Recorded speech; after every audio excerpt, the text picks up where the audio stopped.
তোমরা এটা কি করছো? কি করছো এটা তোমরা? আচ্ছা, এটা ডালা সাইজে কি হবে? ডালা সাইজে আচ্ছা, কার্তিকের বিয়ে। আচ্ছা আচ্ছা আচ্ছা আচ্ছা, এই কার্তিক ঠাকুরটা কি জন্য আনা হয়েছিল?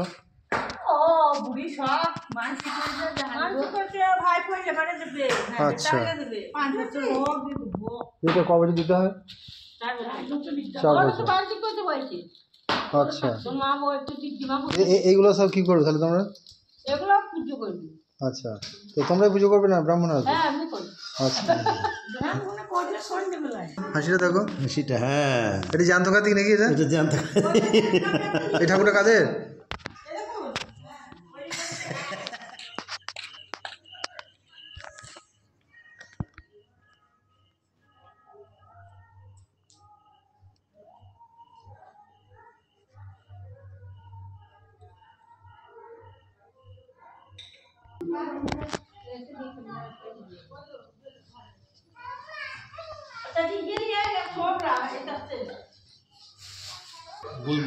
আচ্ছা, এখানে একটা কথা আপনার কাছে জানার আছে। আমরা তো অনেক জায়গায় প্রতিমা দর্শন করেছি বিভিন্ন পুজোর সময়। আমাদের তো হিন্দুদের 12 মাসে 13 পার্বণ আপনি জানেন।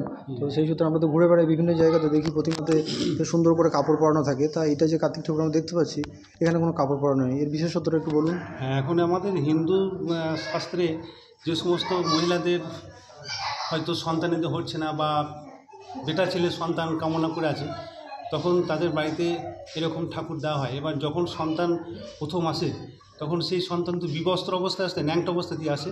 সেই কারণে এই ঠাকুরকে কিন্তু ওইভাবে ন্যাংটা অবস্থাতেই। আচ্ছা আচ্ছা, এটা কি বছর বা বছর আনা হয় না যে কোনো 1 বছর 2 বছর এরকম? না, 1 বছর 2 বছর নয়, আনতে গেলে মোটামুটি মিনিমাম 4 বছর আনতে হয়। 4 বছর। আচ্ছা আচ্ছা আচ্ছা। আর এমনি বাকি অন্যান্য পুজোর মতোই যেমন এর পদ্ধতিগুলো পালন করা হয় তো? হ্যাঁ হ্যাঁ, যেমন প্রতিমা পুজো যেভাবে হয়ে থাকে, এই পুজো কিন্তু ঠিক সেইভাবেই। আচ্ছা আচ্ছা, এখানে কি হোমযজ্ঞের? এখানে হোমযজ্ঞের আয়োজন আছে। আচ্ছা, ভোগের ব্যবস্থা আছে, আরতির ব্যবস্থা আছে। পুজোটা কয়দিনের হয়ে থাকে? পুষ্পাঞ্জলির ব্যবস্থাও আছে। পুজো আজ 2 দিনের পুজো। আজকে ঘটস্থাপন হবে, প্রাণ প্রতিষ্ঠা, চক্ষুদান। আচ্ছা, দিয়ে পঞ্চপ্রচারের পুজো, দশপ্রচারের পুজো হবে। পুজোর পর আরতি, আরতির পর পুষ্পাঞ্জলি। আচ্ছা, তারপরে হোম হয়ে পূর্ণাহুতি হয়ে পূজা আজকে রাতের মতো সমাপন হবে। আচ্ছা, আগামীকাল আবার একটি ভোগ এবং তার সাথে আরতি করে কার্তিক ঠাকুরের ঘট বিসর্জন করে দেওয়া হবে। ঠিক আছে, আপনার কাছ থেকে অনেক কিছু জানতে পারলাম, অসংখ্য ধন্যবাদ আপনাকে। Very very thank you.